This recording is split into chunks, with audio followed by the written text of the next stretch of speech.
Hello mga kaaw! So nandito nga kami ngayon sa Dolores, Quezon na naman. Nag-visit na naman kami ulit sa Our Lady of Sorrows dito sa Quezon with family. Kasi birthday ni Moira! So we're here, Our Lady of Sorrows Shrine. At ito po ang aming mga baby boy at baby girl. Nakatulog na sila. Ayan. So ayan, pupunta po tayo. Papasok tayo dito. Tapos ayun po yung parking. Dito pa rin tayo pinarano sa parking. Ayan po, Our Lady of Sorrows. Ayun ang parking dito. Hindi nga, saan? Moira, Asher, anak. Aba, sino ba yung pogi na yan? Pray ka ba sa Our Lady of Sorrows? Okay, so nandito kami sa may Veneration Chapel pala. Mamaya pupuntahan namin. First time namin makapunta doon. Oh my gosh, nasya kami. Ang ganda. So ito yung kanilang candelabra. Candelabra ba yun? Yung tulusan ng kandila. Tapos ito yung mga yung na-feature namin before, mga life-size na images. Nakasara siya kasi kanina. So, tinanong namin yung bantay to sa Veneration kung hindi na ba siya talaga binubuksan. Bukas naman daw. Pag punta lang kayo. Oh my gosh. Oh my gosh.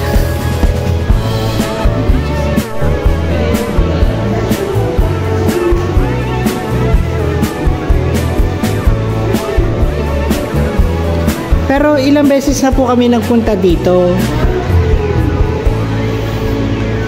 Ito yung mga damit ng Dolorosa pinapalitan siya. Ito syempre yung asawa niya si San Jose.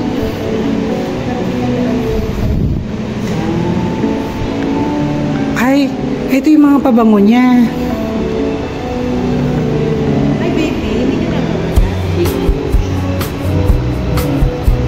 mga pabango ng Dolorosa. Meron din po kasi ng Dolorosa sa opa. Kanilika. Tapos ako isa rin.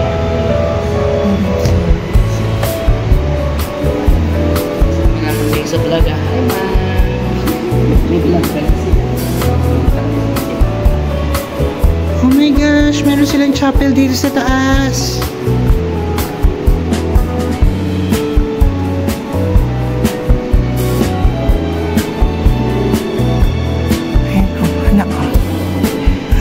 Baby girl ko.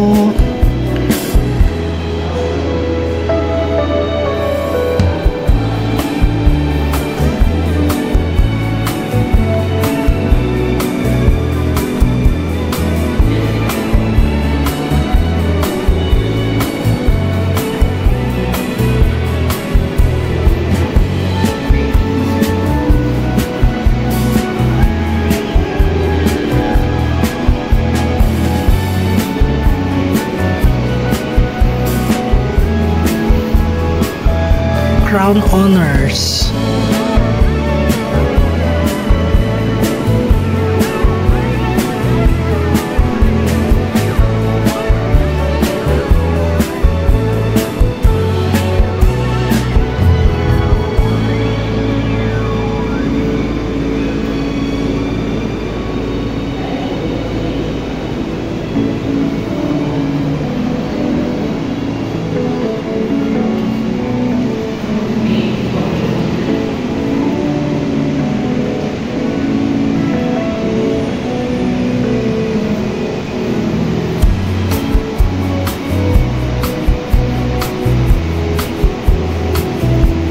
Ito yung crown used during Episcopal coronation.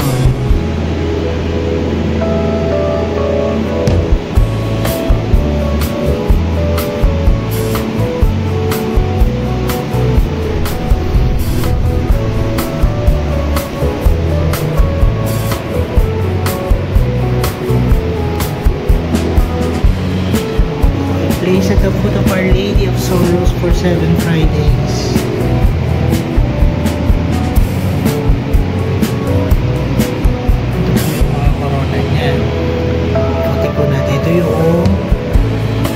George Alan Tenco donation.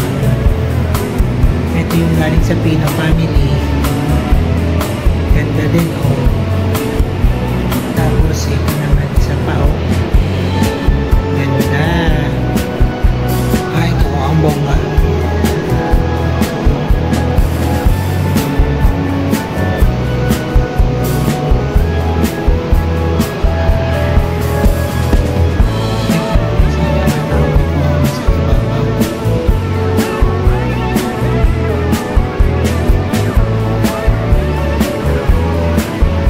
ito rostrillos itong mga ito.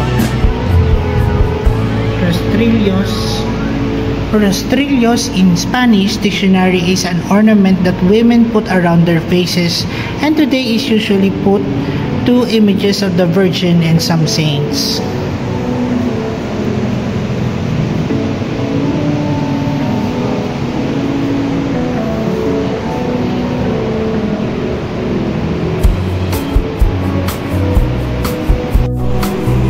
Bababa na kami ni Moira.